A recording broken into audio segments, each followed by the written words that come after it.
have friends whose kids I'm very close to now, the grandkids.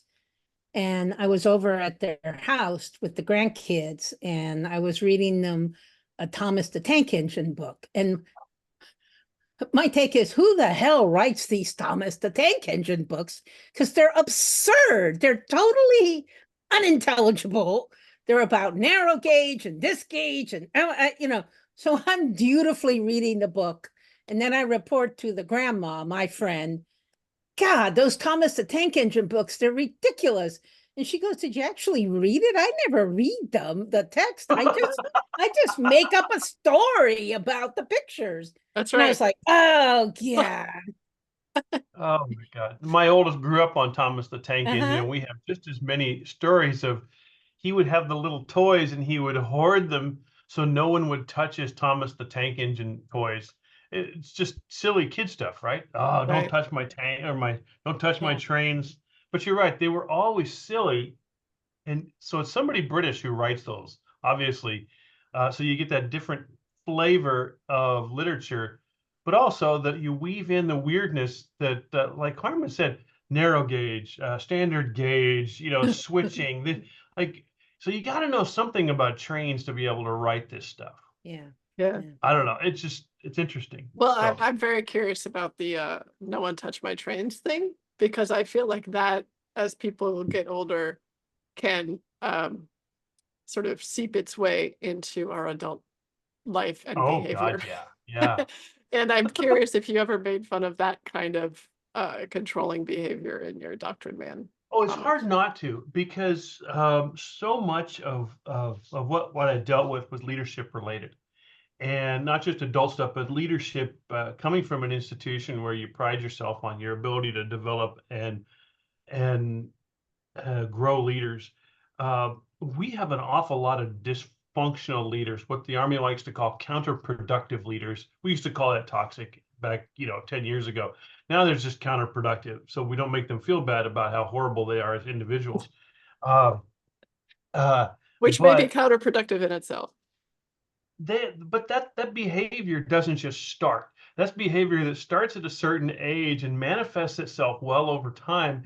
And then, oh my God, we're going to give you 100 people to work for you, and none of them can touch your trains. And you've always had everything your way, so you can't cede control to anybody else. You It's see so the all those, 100 people are worthless on the team.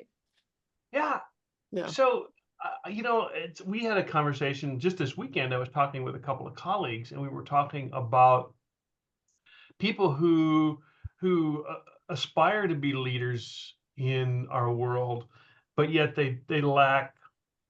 Say they don't engage. They don't like to leave their office. They prefer to just like stay away from other people. Well, how do you lead people if you avoid them? I want to lead people. I just don't want to see them. Like, how does that even work? Where does your mind go that you think that's okay? And I was writing something, and one of my editors said, well, something about, well, people with self-reflection, this will mean a lot. I said, people that have self-reflection read these things. People who don't possess self-reflection don't read these articles, so they're meaningless.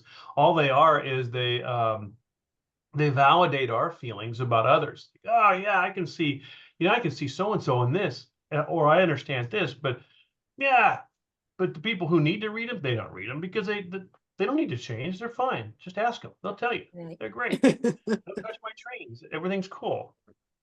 So I'm gonna push back a little bit on your use of the verb lead, because I was in Carmen doesn't like this word, by the way. I am, well, that's, it's kind of a cliche.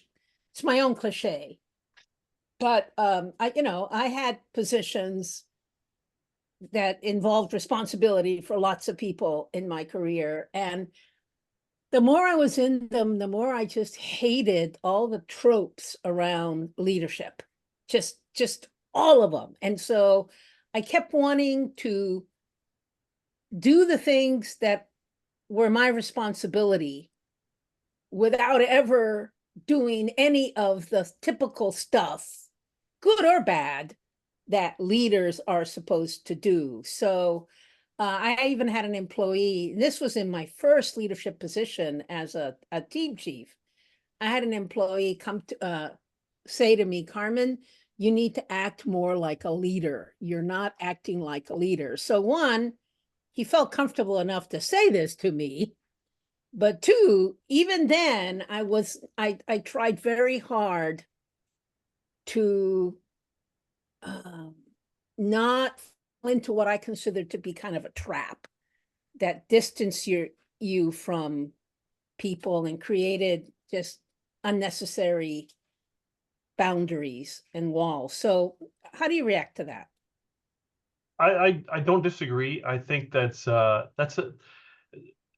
what you said just really resonates, because how do you act like a leader?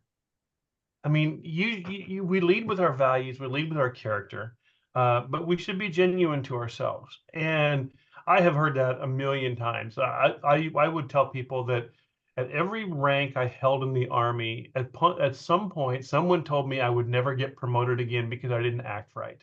Mm-hmm. And it was always, it's the way you act. You don't act like an officer. You don't act, but I was me, and I wasn't going to be anybody. I'm unapologetically me. I'm going to be me. And if you don't like that, the hell with you. I don't care.